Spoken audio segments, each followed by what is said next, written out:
The other thing that, and thank you for that, I'd like to hear, if you could, share a little bit about future vision. I can see a world where mind is the medicine. I can see a world where, sickness is a joint venture and a collaboration of healing versus, using poisons and pills. And I can see not a world government, but certainly a world family that's out there, and that war is a thing of the past. And I'd like just to hear a little bit about Abraham's visioning. Could you vision for us?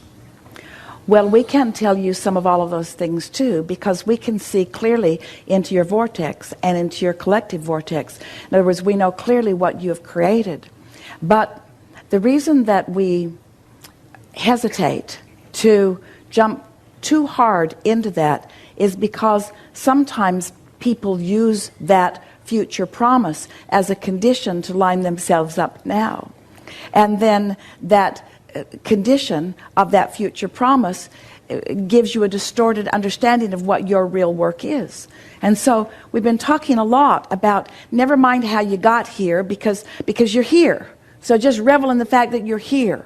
And never mind where it's going, because it's going. And it will light up for you along the way. And you just don't need to know everything that's going to unfold for right now to be really good.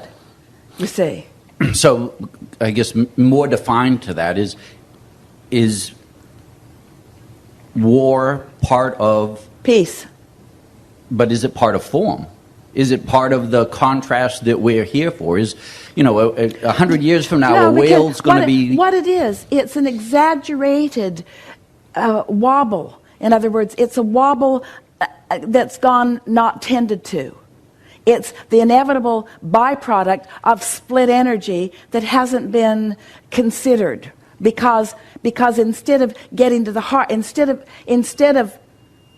acknowledging the love that you want to feel for people, instead most of the world is out there talking about the conditions that they need to live differently in order for you to easily love them. In other words, we've had that conversation several times here today. But everyone doesn't have to figure this out in order for you to live the peaceful, joyful life experience that you want to live. I've kind of even given up the idea of figuring it out. It's like I'm trying. I think the older I get, you know why? Because figuring it out leads to the next phase is. So I've decided, or we've decided, this group of whoever we are, of how to make the world a better place, which means you all have to listen to us and, even more ridiculous, agree with us. And then we have to find some way of enforcing the decisions that we've made in order to create this conditional environment in which we can be happy. And the reason that you can't figure it out is because it's backwards of the way the whole thing is set up. That's not what the trajectory is. The trajectory is diversity. The trajectory is difference. The trajectory is variety. The trajectory is a buffet. The trajectory is an environment that induces within you, that creates within you a new desire that has not been before. And so some of these things that you're talking about, you've been talking about for a long time. Your historical books go back a very long way, and you're not sorting it out because it is unsortable, outable in that way. You can't get there from there, you see. The way you get, and where is it that you're trying to get? To alignment, to personal alignment. Inside. And so if you can accept that your personal alignment is not contingent upon anyone else figuring anything out, and you are dealing with your personal alignment, then one by one, more and more of you return to who you really are. And then you begin to live as you have intended. You know what's really exciting?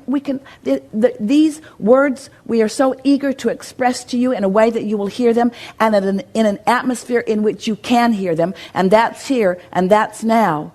Everything that has been before has been leading to this moment in time when more of you are in the state of allowing and then moving forth. In other words, this is what you have all been waiting for. You've been waiting for your aligned awareness of this time-space reality. So everything that you've lived before, through all the wars and all the injustices and all of the things that you wish were not part of your history, every bit of that is what has perched you on this place of realization.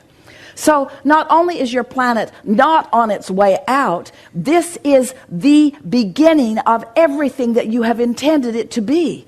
In other words, you all have been reveling in the idea. You knew that this moment in time would come. You knew that a tipping point would come when more of you would understand who you really are and why you are really here. A time when you would understand that no one else needs to stop doing something that they're doing in order for you to be joyful. That your joy is not dependent upon the change in behavior of anyone else. In other words, we really want to say it in enough different ways that you can really feel the full impact of what we're saying to you. This is your moment. This is what not only you came for, but what all humanity has been posed for, you see. This is what it's all about. To be in this time-space reality and feeling your own invincibility, your own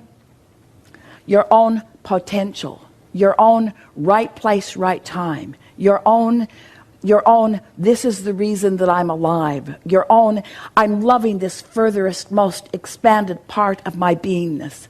And so, I want to say it in another way. Yes, there's been constant evolution, and yes, it will always be so, but it's bigger and more important right here, right now, because so many of you are now, for the first time, intending to be deliberate creators, and that's what makes the difference. You can't get it wrong. Life is going to cause you to launch rockets. That's always been that way, and it always will be that way. And the rockets of desire have always been received by Source, have always been considered, have always been tended to. The vibrational reality has always been there. And to some degree, it has been allowed by a certain percentage of the population. But never before have there been so many deliberate creators, not creating by default, not accidentally stumbling into things, managing your own vibrational frequency, because you finally put together the relationship between you and who you really are through the emotional content of your emotional guidance system. These are revolutionary times. This is the beginning of what you are all about. It's like you've lived thousands of lifetimes all in readiness for this, you see. That's why it feels so important to you. That's why it feels so big to you. That's why it feels like so much love to you. And that's why you can't tolerate it when you find some nitpicking little thing that doesn't mean diddly squat, and you make some big hairy deal out of it, and you prevent yourself from, in this moment, being part of all of this trajectory that you knew would be your life experience, you see.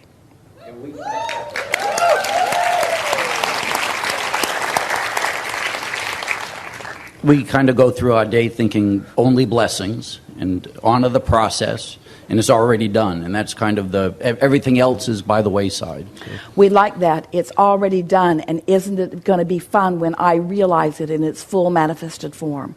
In other words, realization, realization, realization, realization, realization. That's the name of this game. You want to pitch yourself in that vibration so that you can realize the perfection of it. Do you understand how many moving parts there are to make this moment in time the delicious moment in time of perfection that it is? And when you are vibrationally tuned to it so that you are realizing the pieces of it, then you're... Artists capture some of it, and photographers capture some of it, and musicians make beautiful music, and chefs make wonderful food, and there are all kinds of wonderful things that are happening. But the tapestry of this life experience that is available to you to be realized by you, we're not talking about the world changing, we're talking about you being able to receive the world that is, you see.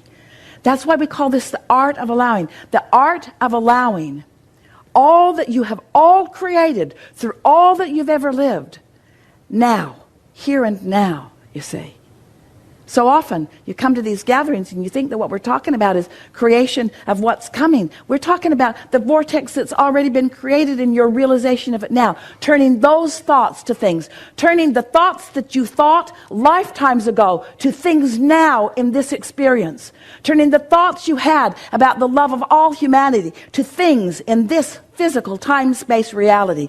Turning an illness that you've acknowledged into wellness that you've thought about for eons, for centuries, for lifetimes, for millenniums. In other words, all of that here and now, all that trajectory right here, ready for you to pluck the fruit from it. And all you got to do is decide and really mean and practice till you're good at it, being happy. Thank you. Yeah.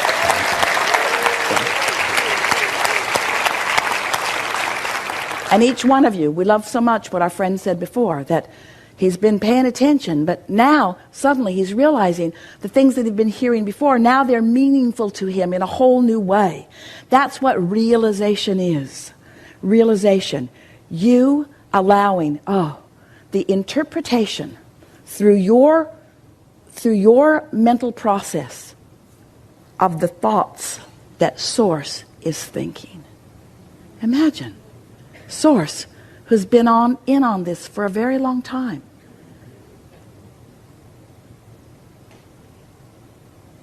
Can you feel the satisfaction factor in that? That's available to you?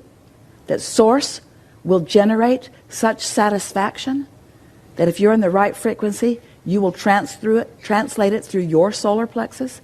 That's a love that is undeniable. That's a love that you were born to live.